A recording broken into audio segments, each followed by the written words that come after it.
What's going on, everybody? This is 7 days until 10 years, or 7 till 10, as I've liked to title them.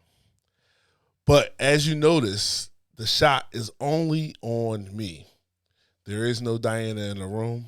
I don't know who authorized this. Well, I do.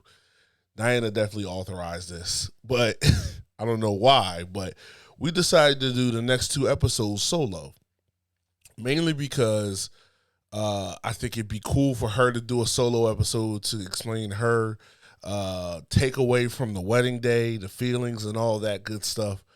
And mainly since I was mostly the one, or I was actually 100% responsible for the engagement. So let's get right into it. This is not going to be a long one, so just hang on for a little bit, but I'll explain to you how everything went on. We kind of came off the tail end of premarital counseling. Like we said, we did it before we got engaged. So some of you were probably thinking, man, well, that takes out the romance and the engagement aspect of it. And honestly, that was a thought I had. I was like, well, how do I make this very romantic, sentimental, meaningful if we already know we're getting married, basically? We've already made that decision. So for me, it was a few things that I thought about. I thought about a special place, and I thought about adding kind of an element of surprise to it because I think that is important, and I believe every person should be able to feel special by being thought of when they don't even think that they're being thought of. So I could have copped out and did the easy thing and just said, you know what, we know we're getting married. No need to do the whole big shebang with the engagement. Just do a little dinner, have families there, make it official. But I decided to put together a plan, and this is what I did. Again, a common person, a special person in both of our lives, her best friend, Danili, helped me put this all together. So some way, somehow, we kind of put a plan together where they were going to be hanging out, but they needed to get to Westchester because this is where I was going to propose at, because that's where we met, and that's where everything started and began to grow and blossom. So some way, somehow, she sets it up, and Mix was a part of this. Some of you watching these may know who Mix is. And she was a part of it too. They were supposed to be meeting up with Mix. Funny thing is, Mix was never there. She was never on campus, I don't think, that day. So, yeah, it was just the whole setup that they were supposed to kind of be reuniting because, again, this is 2013, so this is after they graduated. Mix was still on campus. So there was this whole setup where Mix wasn't even at Westchester, but she was supposed to be there to meet with Danili and her to hang out for a little bit and things like that. So they get to Westchester, and then I think Danili switches it and says, well, Mix says she's not available anymore, but my mentee's here, Kendra. And I didn't know Kendra that well, but she played along. And so Danili was able to, and this is kind of off of recollection. Danili can correct part of this part of the story because she kind of audible to make it make sense. Because what I did was I filmed with Josh, my bro Josh. He was the one who filmed our wedding. I filmed a music video, and some of you may know I dibbled and dabbled in rap. I write and things like that. It was part of my creative expression. So I did a music video, and it basically was kind of encapsulating or summarizing my love and kind of the anticipation for heading into the next phase of this relationship, right? So did the music video. Kendra had it on while she was in Sykes. This all took place in Sykes. And so in Sykes, they get to Sykes, Danili and Diana, and I'm all set up. Christian was a part of this. Kyle, I believe, was a part of this. Josh, of course, was there. Keon, Jordan, Charge It to My Heart, Not My Mind, Breeski, Slop, Sean came up there and supported, and that was a surprise because I don't even know how that happened. I think they happened to be there and they found out, and I don't even know how it happened, but I remember Breeski and Slop was up there with us, and I had Christian and them on one side of the computer room that they had, and Kendra plays the video. I believe it was Kendra. I believe she played the video, and again, she didn't really know me that well. She knew of me because she was around Danili and then around Diana as well, as Danili's mentee. But she knew of me, and she played a part in all of this. So I really appreciate you. I don't know if I ever got to tell you, Kendra.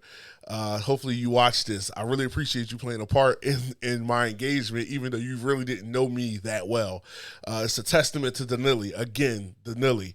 Common theme in our life, common person in our life, but uncommon as far as being a very special person, because she is also my daughter's godmother and aunt to both of our children. So, Danili, we love you. But she plays the video and she calls Diane over and says, "Hey, like, I see Levi did a music video. He's got it up on YouTube."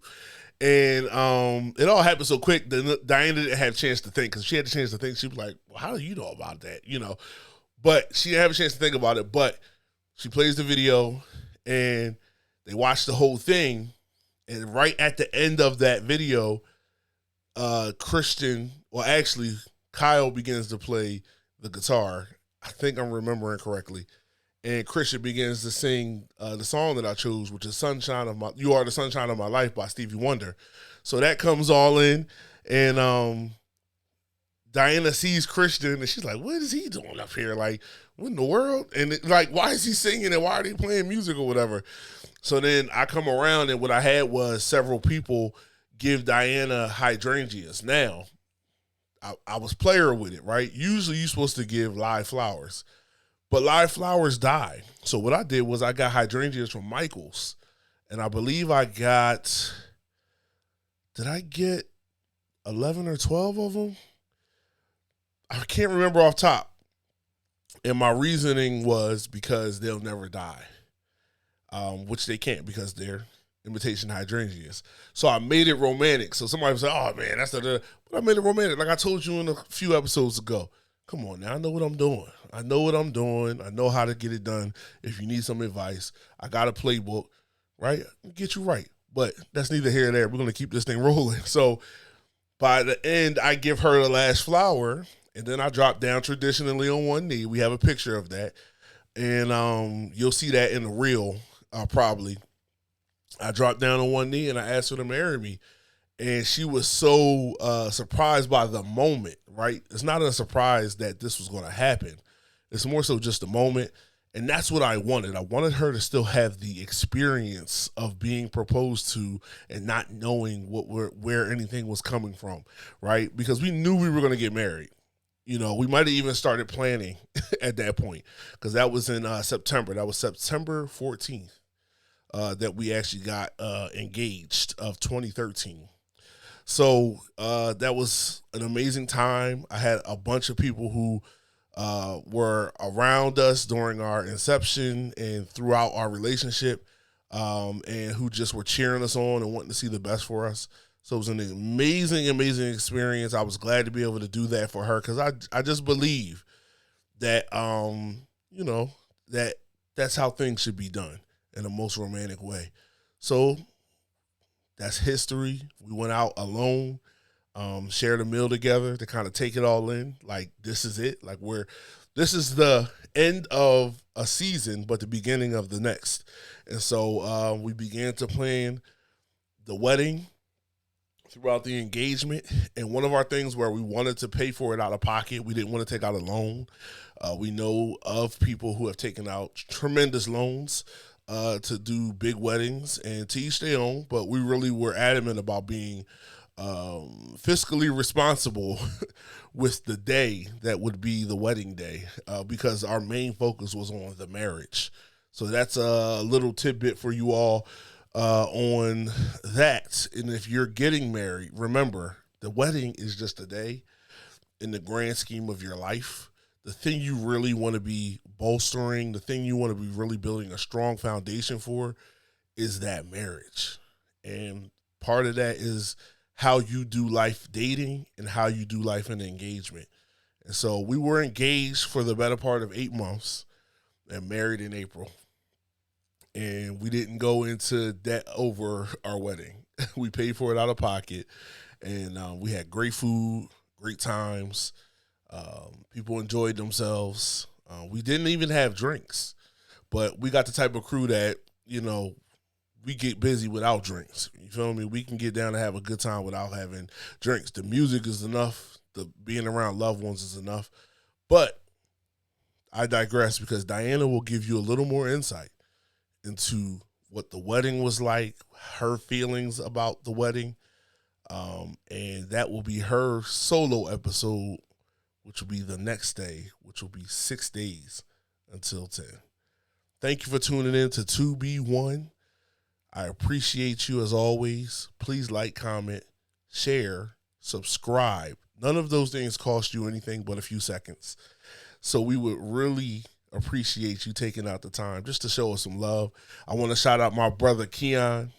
You might see him on the first post, Colossal Key. He gave us a comment. I love that. Interact with us. Share some thoughts, some ideas. Share maybe your favorite part of it. A laugh that you got, something that you took away from it, something that you just want to share with us and anybody else who will read it. We really appreciate that. And please subscribe. Again, 2B1 forever.